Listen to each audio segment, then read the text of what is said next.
حدیث T V electronic media کی دنیا میں فرقہ واریت سے پاک کتاب و سنت کی ایک سچی آواز حدیث ٹی وی، جس پر آپ دیکھ اور سن سکتے ہیں قرآن حکیم کی تلاوت، نبی مکرم صلی اللہ علیہ وسلم کی شان اقدس میں خوبصورت نعتیں، عالم اسلام کے ممتاز اسکالرز کے لیکچرز، بچوں اور خواتین کی اسلامی اور روحانی تربیت کے حوالے سے خصوصی پروگرامز۔ ہم نے حدیث ٹی وی کے ذریعے اسلام کا پیغام پاکستان اور دنیا بھر کے ناظرین تک پہنچانے کا عزم کیا ہے۔ اللہ ہم سب کا حامی و ناصر ہو۔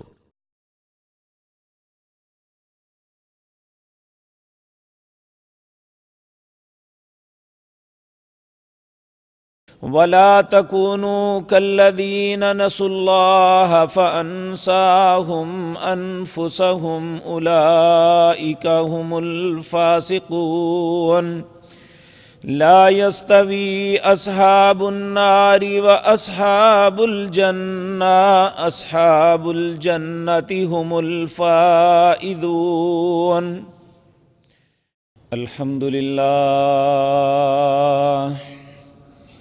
الحمد لله نحمده ونستعينه ونستغفره ونعوذ بالله من شرور أنفسنا ومن سيئات أعمالنا،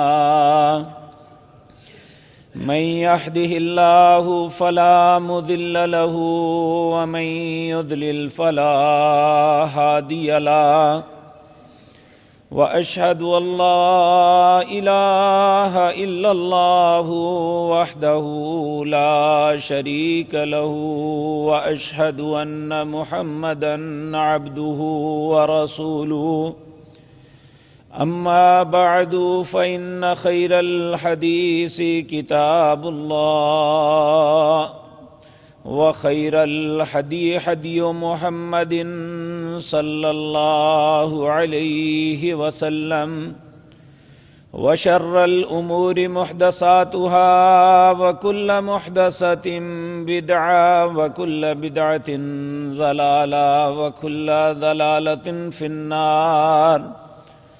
رب اشرح لي صدري ويسر لي أمري واحلل عقدة من لساني يفقهوا قولي۔ اللهم انفعنا بما علمتنا وعلمنا ما ينفعنا وزدنا علما۔ رب أوزعني أن أشكر نعمتك التي أنعمت علي وعلى والدي، وأن أعمل صالحا ترضاه، وأصلح لي في ذريتي إني تبت إليك وإني من المسلمين۔ أعوذ بالله السميع العليم من الشيطان الرجيم، بسم الله الرحمن الرحيم۔ يا أيها الذين آمنوا اتقوا الله ولتنظر نفس ما قدمت لغد واتقوا الله إن الله خبير بما تعملون۔ ولا تكونوا كالذين نسوا الله فأنساهم أنفسهم أولئك هم الفاسقون لا يستوي أصحاب النار وأصحاب الجنة أصحاب الجنة هم الفائزون۔ لو أنزلنا هذا القرآن على جبل لرأيته خاشعا متصدئا من خشية الله، وتلك الأمثال نضربها للناس لعلهم يتفكرون۔ حضرات محترم، انسانی زندگی کے اندر تین اوقات ایسے ہیں جو بہت ہی اہم ہیں، اللہ کی نظروں میں بھی اگر کوئی دانا اور عقل مند انسان ان اوقات پہ غور کرے تو انسان کے اپنے لیے بھی بہت ہی اہمیت کے حامل ہیں۔ ان میں ایک وقت ہے جب انسان دنیا میں آتا ہے، اس دنیا کے اندر اس کی زندگی کا آغاز ہوتا ہے، یہ بہت ہی اہم وقت ہے۔ اور دوسرا جب انسان اپنی ازدواجی زندگی کا آغاز کرتا ہے، یہ اس کی زندگی کے وسط کے اندر ایک بہت ہی اہمیت کے حامل وقت ہے، اور اس زندگی کا آغاز بھی اسے بڑے سوچ سمجھ کے اور احسن انداز میں کرنا چاہیے۔ اور تیسرا اور آخری وقت انسان کی موت کا وقت ہوتا ہے۔ یہ بات یاد رکھیں، دنیا کا اصول اور قانون بھی یہی ہے، اللہ رب العزت کا قانون اور فطرت بھی یہی ہے، جس کام کا آغاز اچھے انداز میں کریں اس کا انجام بھی اچھا ہوتا ہے، جس کے آغاز کو ہی برے طریقے سے کیا جائے اس کا انجام کبھی بہتر نہیں ہوتا۔ قاعدہ قانون یہ ہے کہ وہ برے انجام سے دوچار ہوتا ہے۔ اللہ رب العزت ہم پہ رحم فرمائے۔ حقیقت بات یہ ہے کہ اس سے کوئی انسان انکار نہیں کر سکتا کہ جس معاشرے میں ہم رہتے ہیں، ہم نے ان تینوں اوقات کو انسان کی پیدائش، اس کا نکاح اور اس کی موت کو گندا کر دیا ہے۔ ایسی رسومات کو رائج کر لیا ہے اپنے اندر جو اللہ رب العزت کی خوشنودی کا سبب نہیں بن سکتی۔ ان باتوں پہ رب ناراض تو ہو سکتا ہے، اللہ کی خوشنودی کسی انسان کو نہیں مل سکتی۔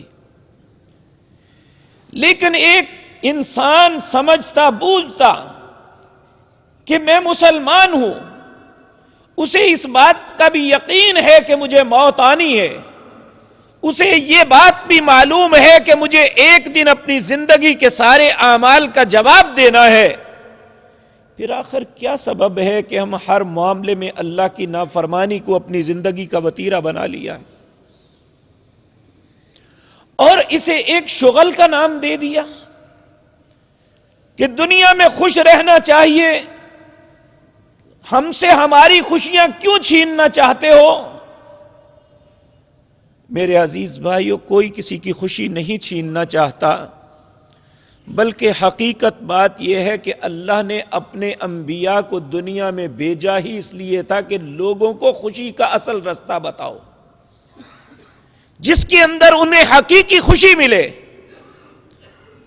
اور یہ قرآن عزیز کے اندر اللہ نے فرمایا، جو حقیقی خوشی کا طالب ہے اسے یہ بات یاد رکھنی چاہیے کہ دنیا کی زندگی کے اندر فَلْيَضْحَكُوا قَلِيلًا وَلْيَبْكُوا كَثِيرًا، وہ ہنسے کم اور اپنی زندگی، اپنے معاملات، اپنے انجام کو مد نظر رکھتے ہوئے اللہ کے سامنے رویا کرے۔ اگر وہ ایسا کرے گا تو اسے حقیقی خوشی نصیب ہو جائے گی۔ اس دنیا کے سب سے سچے انسان جناب محمد الرسول اللہ صلی اللہ علیہ وسلم نے ارشاد فرمایا، اللہ دو خوف کسی انسان کے اندر جمع نہیں کرے گا۔ جو انسان دنیا میں اپنی اس زندگی میں بے خوف اپنی زندگی بسر کرتا رہا، ساری زندگی شغلوں میں پڑا رہا، تو اللہ پھر اسے اخروی زندگی میں ایسا ڈرائے گا جیسا کبھی کسی نے نہیں ڈرایا ہوگا، ایسا خوف زدہ کرے گا کہ انسان اس کا تصور بھی نہیں کر سکتا، ایسی ذلت میں مبتلا کرے گا جیسی ذلت کبھی کسی انسان نے دیکھی نہ سنی ہوگی۔ اور جو انسان اس دنیا میں اپنے رب سے ڈرتا رہا، اپنی شب و روز اور خصوصاً زندگی کے یہ اہم وقت، کسی کی پیدائش، کسی کا نکاح اور کسی کی موت کے وقت اپنے مالک کو نہ بھولا اور اس کے خوف کو مد نظر رکھا، اللہ رب العزت اسے ایسی راحت عطا فرمائیں گے کہ جس کے متعلق کوئی انسان نہیں. فلا تعلم نفس ما اخفی لهم من قرۃ اعین. اللہ کہتا ہے کائنات کے اندر کوئی انسان نہیں جانتا میں ایسے لوگوں کے لیے ان کی آنکھوں کی جو ٹھنڈک بنا کے رکھی ہے دنیا کا کوئی انسان اس کا تصور نہیں کر سکتا. میرے عزیز بھائیوں، میری کسی بھی بات کو تنقید تصور نہ کرنا. میں ساری کی ساری گزارشات خیر خواہی کے لیے کر رہا ہوں. تینوں پہلوؤں پہ ہم غور کرتے ہیں کہ بحیثیت مسلمان اللہ کے بندے اور محمد الرسول اللہ صلی اللہ علیہ وسلم کے امتی ہونے کے ناطے ہماری ذمہ داریاں کیا ہیں اور ہم کیا کر رہے ہیں. سب سے پہلی بات میرے عزیز بھائیوں، اولاد کا حصول یہ ہر انسان کی دل کی گہرائی کی خواہش ہی نہیں بلکہ اس کی زندگی کی ضرورت ہے. انسان اولاد کے بغیر بالکل نامکمل ہوتا ہے اور اولاد کی طلب کے لیے اللہ رب العزت سے دعا مانگنی یہ انبیاء کا طریقہ ہے. اور انسان بے راروی میں مبتلا ہونا یہ کوئی دانائی کی علامت نہیں. اللہ کے انبیاء اور رسل کے طریقے پہ اگر غور کیا جائے تو حقیقتاً وہ ہمارے لیے رہنمائی کے اصول ہیں. حضرت ابراہیم علیہ السلام، حضرت زکریا علیہ السلام اور بہت سی انبیاء، آپ ان کی زندگی کا مطالعہ کریں، قرآن عزیز کو پڑھیں، تاریخ کے اوراق کو الٹیں، ہمیں سمجھ یہ آتی ہے کہ انہوں نے اگر اپنے آپ کو بے بس محسوس کیا ہے، اگر کسی کے سامنے اپنے آپ کو جھکایا ہے، اگر کسی کے سامنے آنسو بہائے ہیں تو وہ صرف اللہ کی ذات ہے. اولاد کے لیے، اگر اولاد کے حصول کے لیے اولاد کو طلب کرنا یہ کوئی گناہ کی بات نہیں ہے. لیکن میرے عزیز بھائیوں، اس بات سے ہم غافل ہیں کہ اولاد مانگنی چاہیے لیکن نیک اولاد طلب کرنی چاہیے. حضرت ابراہیم علیہ السلام جب اپنے باپ سے کلیش ہو جاتا ہے، جب معاشرے میں بگاڑ پیدا ہوا، معاشرے نے آپ کو دیس نکالا دے دیا، بادشاہ نے آگ میں جلانے کی کوشش کی، اللہ نے جو بچا لیا، پوری کی پوری قوم مخالف ہو جاتی ہے، بالکل اکیلے یکتا اور تنہا رہ گئے. تو ان حالات میں اللہ کے سامنے التجا کیا کرتے ہیں؟ سورۃ صافات کے اندر آتا ہے وَقَالَ إِنِّي ذَاهِبٌ إِلَىٰ رَبِّي سَيَهْدِينِ. ابراہیم علیہ السلام وہاں سے چل پڑے کہ میرا رب میری کوئی رہنمائی کرے گا. پھر خود ہی رب سے کہنے لگے رب هب لي من الصالحين. اے اللہ تو جانتا ہے میری قوم نے مجھے چھوڑ دیا، میرے باپ نے چھوڑ دیا، میرے گھر والوں نے الگ کر دیا، بادشاہ مجھ پہ ناراض، میری زمین مجھ پہ تنگ ہو گئی. اے اللہ تو ہی میرے لیے اب رہنما ہے، میرا رہبر تو ہے، تو نے ہی مجھے رستہ بتانا ہے. لیکن میں تیری منت کرتا ہوں تو مجھے نیک بیٹا عطا فرما دے. یہاں پہ صرف اولاد نہیں مانگی، نیک اولاد طلب کی ہے. کیونکہ بعض اوقات انسان اولاد کو طلب کرتا ہے لیکن وہ اولاد اس کے لیے فتنے کا سبب بن جاتی ہے. وہی باپ جس نے اپنے بیٹے یا بیٹی کی پیدائش پہ خوشی منائی تھی، جو اس کی پالنے میں بڑا حریص تھا، جس نے اپنے پیٹ کو کاٹ کے اسے جوان کیا تھا، وہی بیٹا یا بیٹی ماں باپ کی ذلت اور رسوائی کا سبب بن جاتا ہے. وہ ماں باپ کی زبان سے ایسی باتیں نکل آتی ہیں، لیکن اس میں تھوڑا سا ہمیں بھی سوچنا چاہیے کہ اس کی تربیت کے اندر ہم سے کہاں کوتاہی ہوئی، ہم سے معاملات کی خرابی کہاں ہوئی. سب سے پہلی بات ہم میں سے ہر مسلمان کو یہ سوچ لینی چاہیے کہ ہم اپنے لیے، اپنی اولادوں کے لیے جب اولاد کو طلب کرتے ہیں، جب اللہ سے دعا مانگتے ہیں تو صرف اولاد نہ مانگیں، نیک اولاد کا اللہ سے سوال کریں. اگر یہ اولاد نیک ہوئی تو پھر وہ ہماری آنکھوں کی ٹھنڈک بنے گی. اور دوسری بات، جب اولاد مل جاتی ہے تو اس وقت پھر ہم سارے بندنوں کو توڑ دیتے ہیں. ہمارے لیے کوئی چیز باقی نہیں رہتی، شریعت کی حدود ہمارے لیے حدیں رہتی ہی نہیں، پھر ہم کہتے ہیں جو من میں آتا ہے اپنی خوشی کے لیے کرو، کیونکہ میرے گھر بیٹا آ گیا ہے۔ آپ انہی اللہ کے پیارے نبی حضرت ابراہیم خلیل اللہ نے 80 سال کی عمر میں پہلا بیٹا دیا تھا۔ جب انسان مایوسی کی گہرائیوں میں چلا جاتا ہے، بڑھاپے کی وجہ سے سوچ بھی نہیں کہ اب مل سکتا ہے، حضرت زکریا علیہ السلام کو بڑھاپے میں ایسی حالات میں ملا جب ہڈیوں کے اندر گدا تک باقی نہیں رہا تھا، تو پھر بھی اللہ سے کہتے رہے، اے اللہ تو سننے والا ہے، تیرے لیے تو کوئی مشکل نہیں۔ تو جب اولاد مل جائے تو پھر اپنے آپ کو بے قابو نہیں ہونے دینا چاہیے، بلکہ ابراہیم علیہ السلام کی سنت کو یہاں مد نظر رکھنا چاہیے۔ اللہ رب العزت نے جب بڑھاپے کے اندر بیٹا عطا کیا تو انہوں نے جو کردار ادا کیا، اللہ کو اتنا خوبصورت وہ کردار لگا، اللہ نے قیامت تک قرآن کی آیتیں بنا دی ہیں۔ سورت اللہ اکبر 13واں پارہ سورت ابراہیم کے اندر اللہ رب العزت فرماتے ہیں کہ ابراہیم علیہ السلام کو جب یکے بعد دیگرے 2 بیٹے دیے، اسماعیل اور اسحاق، تو انہوں نے کیا کہا؟ الحمدللہ الذی وہب لی علی الکبر اسماعیل و اسحاق ان ربی لسمیع الدعاء۔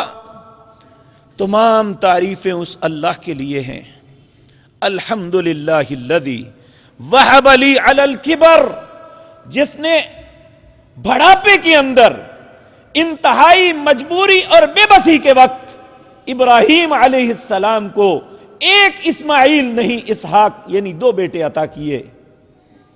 ان ربی لسمیع الدعاء، اے اللہ تو دعاؤں کو سننے والا ہے، اب تو نے دے دیا تو اس دینے کی وجہ سے یہ نہیں ہوا کہ ڈھول پیٹنے والے بلا لو، مراسی اپنے دروازے پہ اکٹھے کروا لو اور ناچنے اور گانے والوں کے تماشے دیکھو، بلکہ ابراہیم علیہ السلام نے کیا کہا؟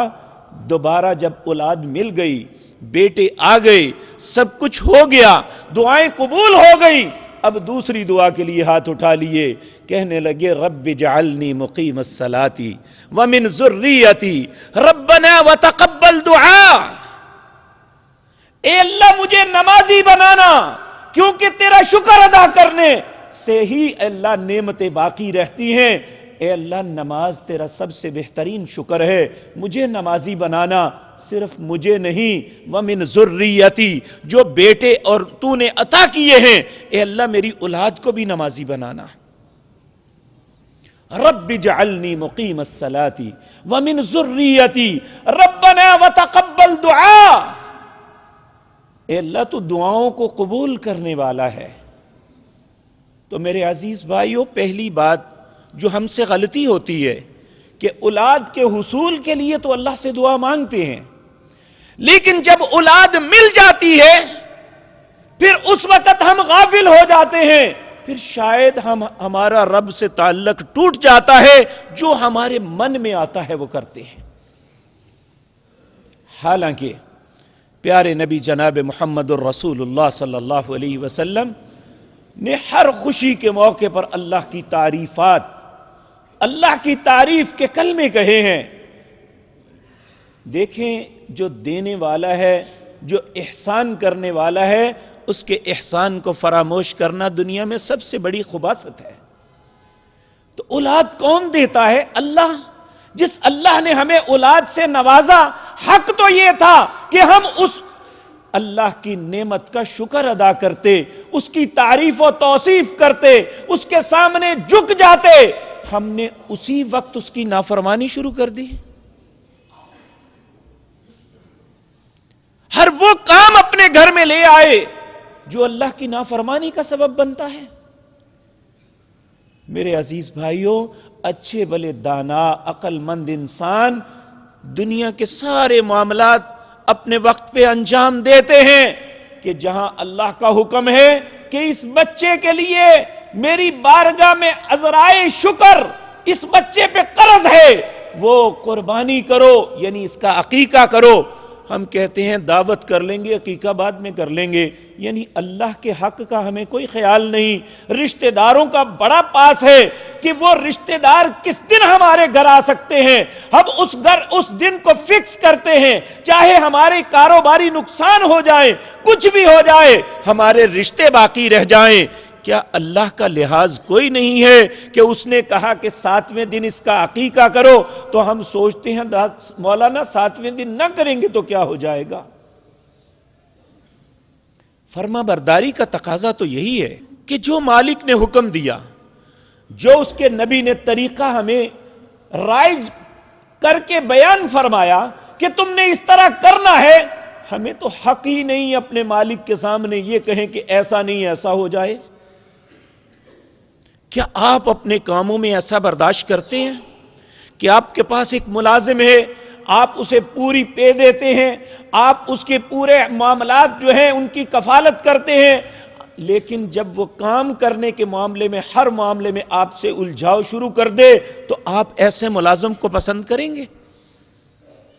اگر ایک دکان کے ملازم یا فیکٹری کے ملازم کو آپ برداشت نہیں کرتے تو میرے عزیز بھائیو، اللہ تو حقیقی ہمارا مالک ہے، وہ کتنا بڑا اس کا حوصلہ ہے کہ جو کچھ ہم کرتے ہیں پھر بھی برداشت کر رہا ہے۔ اور پھر وہاں ہم یہ پوچھتے ہیں کہ ہم جہاں پیسہ نہیں خرچنا چاہیے تھا وہاں لاکھوں اڑا دیے، جہاں اللہ کے ہاں قربانی کرنے کا وقت تھا وہاں پوچھتے ہیں جی میں 3-4 بچوں کا نہیں کر سکا تو کیا ایک گائے لے کے ذبح کر دیں ٹھیک ہو جائے گا؟ جس اللہ نے دیے ہیں اور ابھی بچے کی زندگی کا بہت وقت باقی ہے، ابھی تو وہ جوان بھی نہیں ہوا، ابھی تو اس نے دنیا کی کوئی چیز دیکھی بھی نہیں، تو ہم یہیں پہ اللہ کے ساتھ ایسا معاملہ کریں گے تو پھر یقین جانیے اللہ بھی رب العزت بھی ہمارے ساتھ وہی معاملہ فرمائیں گے جیسا ہم اس کے ساتھ کریں گے۔ اور یہ دنیا کا بھی اصول ہے، جس کے ساتھ آپ بھلائی کریں گے اور اس کے ہر حکم کی تعمیل کریں گے اس کی ترقی ہوتی جائے گی۔ تو یہاں بھی اگر ہم اللہ مالک کے حکموں کو مد نظر رکھیں گے، جس اللہ نے ہم پہ احسان کیا ہے ہم اس کے احسان کا بدلہ اس کی اطاعت کر کے دیں گے تو اللہ رب العزت خوش ہوگا، نہ صرف ہم پہ اور احسان کرے گا بلکہ ہماری اولادوں پہ بھی رحم کرے گا۔ یہ میرے عزیز بھائیو یاد رکھیں، حضرت موسیٰ اور خضر کا جو واقعہ آتا ہے اس کے اندر وہاں ایک گاؤں کے اندر انہوں نے ایک بچے تھے، ان کا ایک خزانہ جو ان کے والد نے اپنی زندگی میں دفن کیا تھا، اور احتمال تھا کہ وہ خزانہ اگر کسی کے ہاتھ لگ جائے تو بچے پھر آخر میں محروم ہو جائیں گے، تو اللہ نے ان دونوں کو بھیجا۔ ان گاؤں والوں نے ان کے ساتھ اچھا سلوک نہیں کیا تھا، اس کے باوجود خضر جو کہنے لگے یہاں پہ ایک دیوار تعمیر کرنی ہے۔ موسیٰ علیہ السلام نے کہا انہوں نے تو ہمیں کھانا بھی نہیں پوچھا، آپ ان کی دیوار تعمیر کر رہے ہیں۔ انہوں نے کہا بھائی میں نے تمہیں پہلے کہا تھا صبر نہیں کر سکو گے اس لیے تم۔ موسیٰ علیہ السلام نے کہا نہیں کروں گا، بالآخر وہ نہ صبر کر سکے۔